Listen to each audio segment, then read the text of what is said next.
Kawaki has his karma as his own weapon. But there's one thing that we're seeing missing with Kawaki, and that is his Byakugan.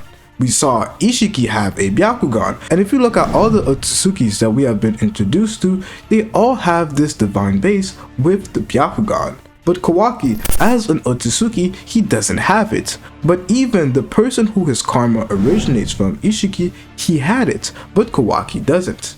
In this video, we'll be breaking down when we could potentially see Kawaki awaken this ability. And in my personal opinion, it's going to be critical in the events that we see take place in the future. But before we get into the video, make sure to like, comment, and subscribe so the algorithm ends up pushing this video around to multiple people. And the reason why I say this is behind the symbolism that we see illustrated with the Byakugan. If we pay attention to every Otsutsuki who has used the Byakugan, there is something that they're capable of doing.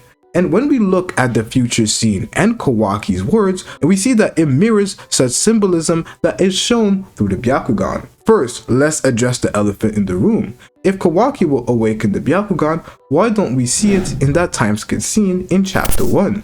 We see that Boruto has something that looks like the Jogan or the Byakugan, and we see that Kawaki doesn't have it.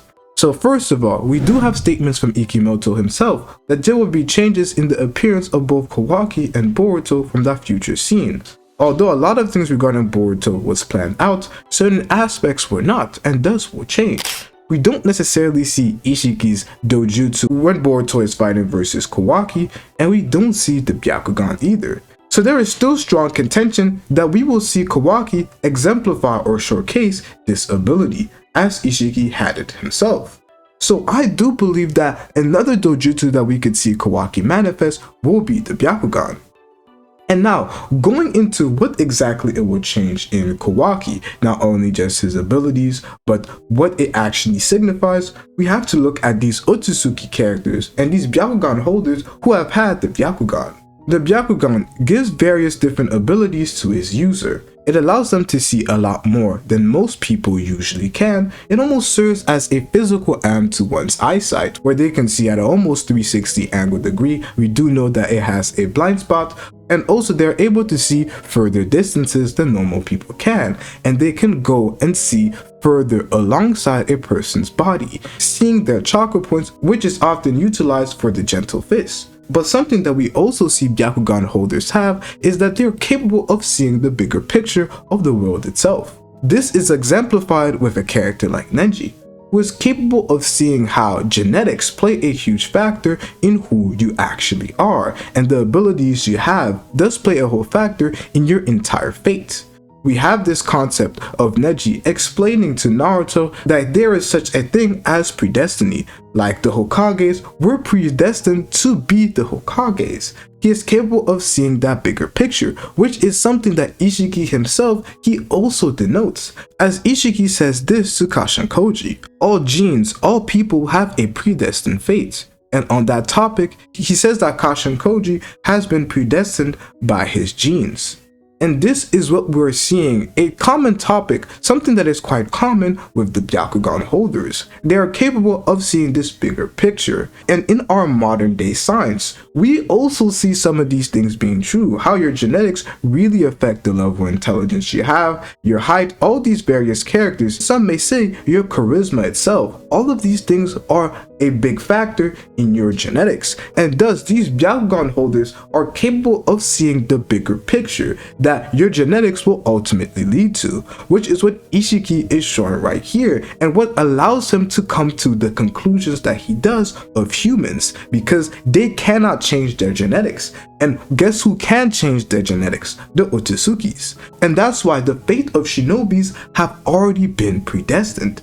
But this concept, doesn't it seem quite familiar to something that Kawaki later on comes to realize?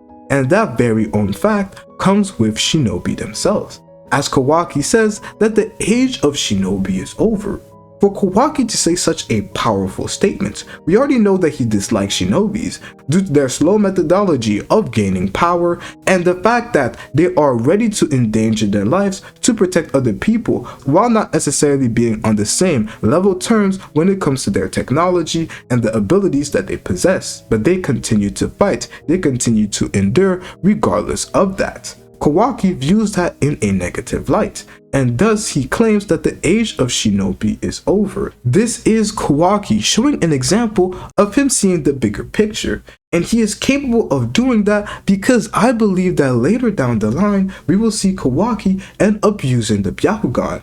And using the Byakugan, we will see Kawaki's ideology strengthen, where he maybe goes down more of an Otsutsuki path, just due to the simple fact of what he is seeing, the fact of people's genetics really playing a major factor in the fate that they actually end up living with. And we see this being showcased with Byakugan coders, as I said with Neji, and as I have also showcased with Isshiki.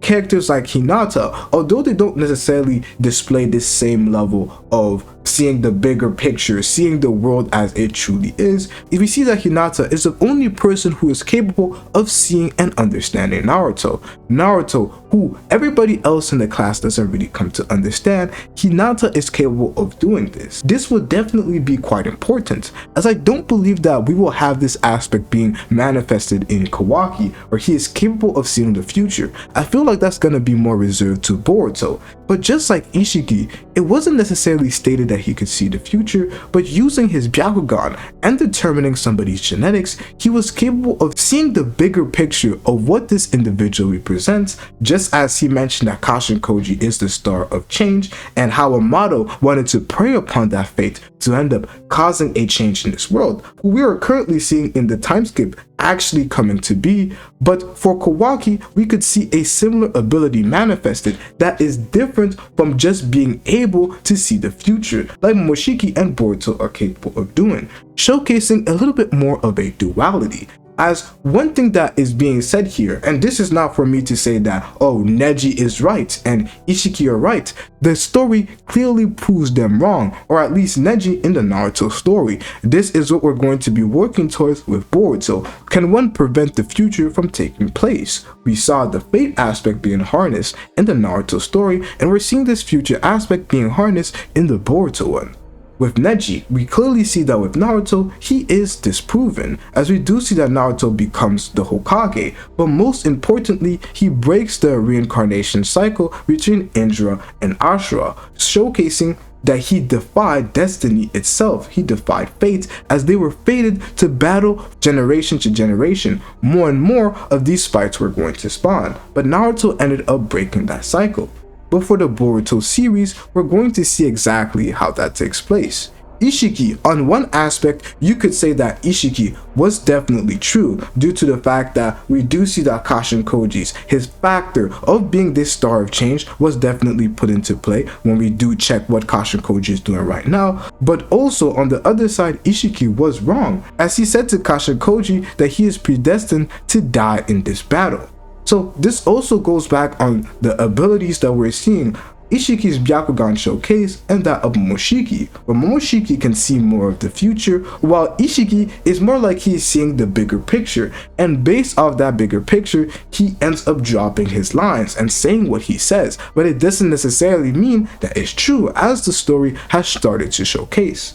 Before or when Kawaki ends up uttering those words of the age of Shinobi is over, I do believe that we're going to see him harness that power of the Byakugan, which would then allow him to see the bigger picture, how the genetics of these Shinobis are what is truly hindering them from being able to oppose these Otsutsuki level threats.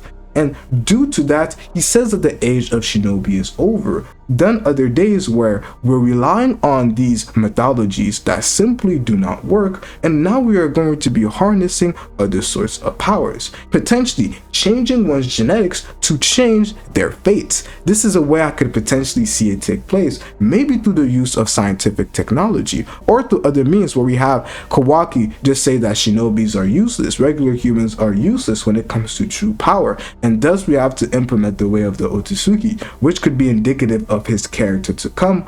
But regardless of whatever the case may be, By having Kawaki have his Byakugan, it makes the statement have more power. It generates more belief into this bigger idea that Kawaki is pointing towards. And just by analyzing this, I am even more interested in the Otsuzukis, and there's definitely going to be an Otsutsuki video coming through. But discussing what abilities we could see Kawaki use, as that's very much what is cool when it comes to Kawaki, I do believe that Kawaki, using his fighting style, we could see an implementation of the Gentle Fist.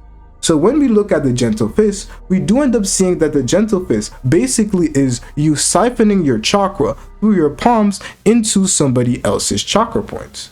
But something that is quite cool with Kawaki is that he's capable of siphoning his chakra and his karma through his staff. So with the Byakugan, he could be able to utilize this Gentle Fist technique of inserting your chakra into somebody else's chakra point, but through the staff. So it wouldn't necessarily necessitate the fact that he needs to be fighting hand to hand. No, he can do that through his staff, and the destructive capabilities may be even more increased. That's another aspect that would be quite cool to see take place. But if you have enjoyed this maybe over-analyzation of the Otsutsuki and the Byakugan, which helped us come to this conclusion, make sure to watch this video right here as I discuss exactly what the Otsutsuki's goals might truly be.